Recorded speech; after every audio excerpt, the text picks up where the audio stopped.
Welcome back to IGN Live at San Diego Comic-Con, presented by Tom Clancy's Jack Ryan. Stream the new series August 31st, only on Prime Video. I'm Max Scoville, and joining me now is my co-host Jackie Jing and Arthur Parsons, creative director at TT Games, here to talk about LEGO DC Supervillains, which is a very wholesome game about criminals. A very, very family-friendly, wholesome game about criminals and villains, yeah.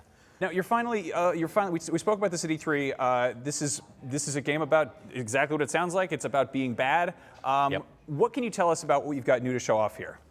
So E3 was the first time we showed the game, and when we talked, we were just kind of showing everything about the character creator and what it is about villains. This time round at Comic-Con, we would be foolish to do anything other than show more characters, because Comic-Con is all about crazy comic book characters. Yeah, oh my gosh, like Two-Face, Penguin, Poison Ivy. So I want to know, what is it about DC villains? Why make this game? Why did you think people would be attracted to it? Everyone loves playing the bad guy. I think it's the coolest thing. Every LEGO game I think myself and the team have ever worked on, people like to play the bad guy, whether it's Voldemort or Vader, whoever it may be, they want to be the bad guy. And when we did LEGO Batman 1, like 10 years ago, I think it was, everyone just loved the villain levels that we put in, and we've never kind of touched on that again. And so we're just like, yeah, let's just do a game that's just about villains. Yeah, do it. Wow. DC's roster of villains is amazing. And so, we'd be just, foolish to not do that.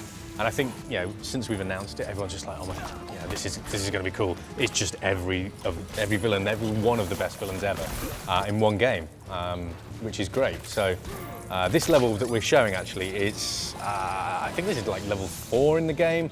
And Harley kind of rocks up to Botanic Gardens, and her and Poison Ivy are talking, and Captain Boomerang comes in and rather foolishly decides to start hacking through some vines with his boomerang. That's on brand for him. Yeah, and Ivy just kind of takes offense, and hence why you've got villains fighting villains. Yeah.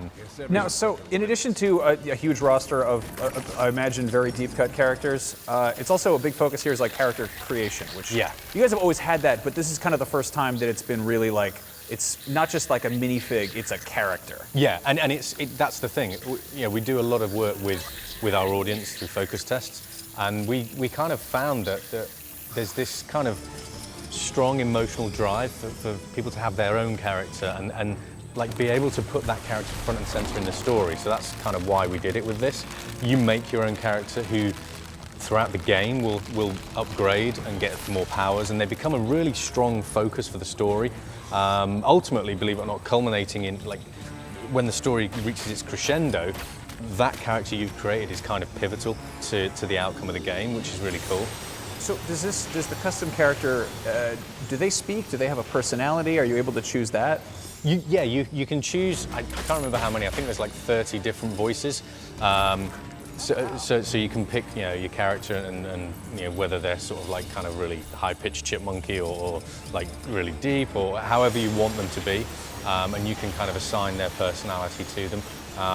The great thing is you can change it through the course of the game. So if you're kind of like, you get into level 3 or 4 and you're like, you know what, I've unlocked 3 or 4 new characters and I want to sort of like change things up, you can do. And as you can see here on the roster, oh man, so we're getting to look a at the huge. characters now. Yeah, so here if we go across, you've got some new characters we haven't revealed yet, like Clock King, who is just Clock King's super cool. Oh wait, Condiment King?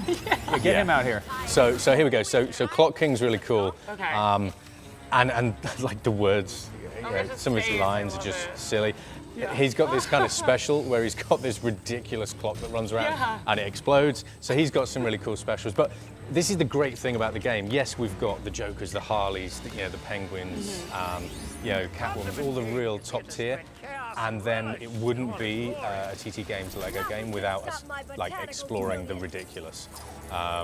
So obviously having Clock King and Condiment King, and you look through the roster, there's just loads. Down towards the bottom there, we've got, who have we got down there? Toy Man, and Ventriloquist is one of my favorites. Oh yeah, show him off.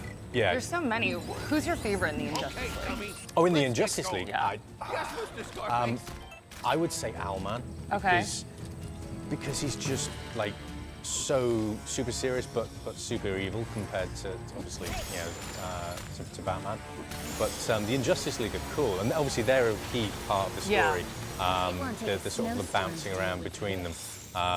But yeah, can we go? Oh, here we go. So these are the new hints that we put in. So we don't need to see those.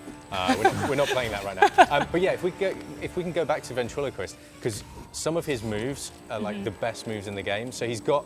I don't like that at all. I don't like what he's doing really quite there. sinister. If you tiptoe around, he kind of he jumps on top of the ventriloquist dummy. He's got this special where he plays this bizarre piano music, and you can go around. If you shoot and target, he uses the ventriloquist dummy as a shield, and he shoots the Tommy gun. He's just like a really weird character, and for such a kind of Z-list, no offense, ventriloquist, for such a Z-list character. The animation team have kind of gone all in on all of these characters to give them that personality. It's so funny because they're so cute, but then they're so vicious. Yeah. Yeah, they're villains. Super villainous. I love it.